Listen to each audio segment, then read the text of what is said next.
I think I have one really exciting one. I took it to the very first deal I closed when I joined Leaderonomics 4 years ago.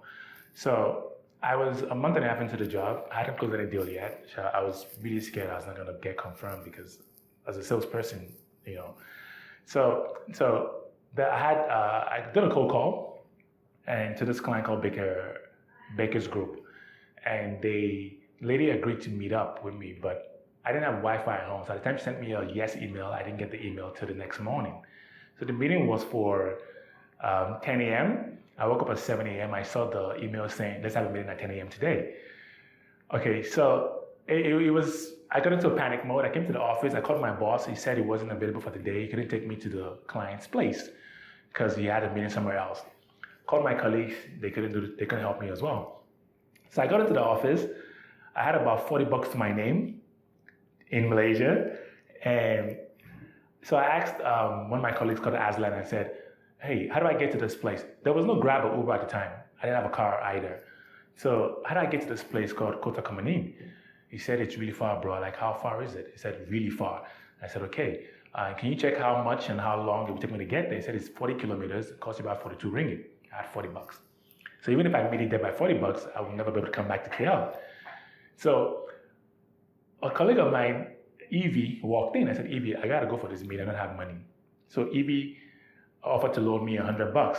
So she was going to go to the ATM. On our way down, Dinesh was walking out. So Dinesh said he had money, so he gave me $100 to go for the meeting. So I took the 100 ringgit. Aslan called me a cab. I went for the meeting. Getting there, the client, I met with the lady, Karen, the HR director. First he said, you're not Chinese. I'm like, isn't that obvious? Because she felt being Michael, I would be Chinese. I'm like, no, I'm not Chinese. So it was a really funny entry conversation. So I sat down, I did a pitch about what we offer, how we can be of help to them. She loved it and said, hey, let's go have a meeting with my CEO at the time, Paul, in the next room. So I go into the next room with Karen and Paul, did the pitch again, and Paul loved it and said, okay, we're going to sign, but we'll come back to you as soon as possible. So I left feeling a sense of accomplishment that, okay, my first single pitch on my own was exciting. He had a light at the end of the tunnel at the end of the day. So that was the first part of the day. How do I get back to KL? There are no cabs in the area. It's industrial Shalang. So I called a few. I tried to get a cab or a bus. I had to walk for like 30 minutes to the highway. I couldn't catch a bus or a cab. So I walked back to the premises. So I spent an hour walking back and forth. Drenched and had my suit. I was sweaty, had a bag on me. So I was there for like an hour, 45 minutes, waiting, trying to figure out how I was going to get out of the place. I had no choice. A lot of trucks were coming in and going out of the area with products and services and what. So I stopped the truck guy. I said, listen, can you get me a ride to the nearest taxi stand and I'll pay you $20? He said, yeah. So I got in the truck. It took me to the nearest taxi stand. I paid him $20 and I took a cab from there to the office. I came to the office. I was exhausted. So I followed up with Karen time and time over, hey, Michael, I'm still on proposal. I'll get back to you as soon as possible. The very last day of my probation, I got the offer. I got the signed confirmation. They signed $16,000. That was a relief because that was my job literally hanging on the wire. So I think that was my very first success being a part of Leaderonomics. And I didn't really know what I was going to pitch going in for the meeting. I just knew I had to go for it. I wasn't ready for a pitch, but I knew I had to get something done as soon as possible. It was either make or break deal. What I actually pitched to the client, I didn't have enough understanding at the time, but I knew enough to do a pitch. So this just goes back to really, believing in yourself and, not be afraid of the result at the end of the day. And it did work out for me. So it's a story I've told about 3 times and it stays very close to me. I think to each his own. For me, it's always, I know why I'm here as an employee and as a person. I believe in the social cause that we push across Malaysia. And I know my role in giving back to that cause is making sure I close deals and bring revenue. That's very clear cut for me. I don't fool myself about that. And there's also the survival need.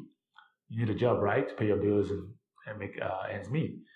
And there's this sense of fulfillment for me when I close a deal. There's this rush. I get excited over that. I like the challenge. I like to be in front of people and really talk about what I can do, how I can help. Um, so these are the things that really I keep in the back of my head. For every meeting I go for, I always believe the best outcome. I'm ready for the worst. And at the end of the day, every deal, 1,000, 2,000, 10 grand, 20 grand is still money in the bank. And always approach every client as if they're your best friend. Because coming from being in Asia, I've been here for about 11 years, and it's a very relationship-based society. You need to come up with somebody who they can relate to. Otherwise, you won't get anything done. If you're very transactional, yes, you might get 1 or 2 deals, but you need to be able to put the relational element to it. Understand the client's pain point. How can I help you make your life easier? Because if I do a good job, the client's life becomes easier, right? They get a good KPI, they get good remarks and whatnot, then they come back. I want to do a great job one time. So next time is just repeat business. If you do a half-hearted job, then you work hard every time you go for a pitch. So if I do a pitch one time, the client loves the pitch, the client loves me, that's all it takes. They keep coming back every year without doing anything. So for me, it really goes to how bad do you want it as an individual. Is this deal, if you close it, will it help you, the organization, and our social cause? If you don't close it, it's just another deal out of the window. So ask yourself the question, what do you get out of it? How does that impact you as a person and the company you work for? And that goes with me wherever I go to. Everybody who's spoken to me can tell you, Mike is always about the numbers. And yes, I'm all about it. But in doing so, I also look at the other parts as well, the relationship and the key objective of what we're trying to achieve as an organization.